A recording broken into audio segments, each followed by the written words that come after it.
Friends, Shri Gayatri దేవి అవతారం ఎలా వచ్చిందో తెలుసుకుందామా? ఒకసారి విశ్వాన్ని రక్షించడానికి బ్రహ్మదేవుడు యాగం ప్రారంభించాడు.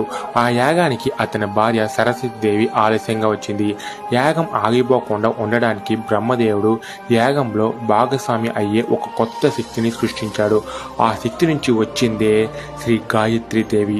5 ముఖాలతో 10 చేతులతో సూర్యకాంతి వంటి ప్రకాశంతో ఆమె యాగానికి శక్తినిచ్చి బ్రహ్మదేవుని విజయవంతం చేసింది.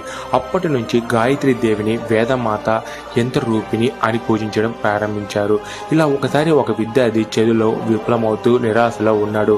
రాత్రి కల్లో అతనికి గాయత్రి దేవి దర్శనమిచ్చి, నా మంత్రాన్ని నిత్యం జపిస్తే నీ బుద్ధి ప్రకాశిస్తుంది అని ఆశీర్వదించింది.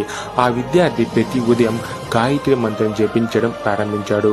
కొద్ది రోజుల్లోనే అతని మేధస్సు పెరిగి పరీక్షలో అగ్రస్థానం సంపాదించాడు. ఆ రోజు నుండి ప్రజలు గాయత్రి దేవిని విద్యాదాత్రి, బుద్ధి ప్రసాదిని అని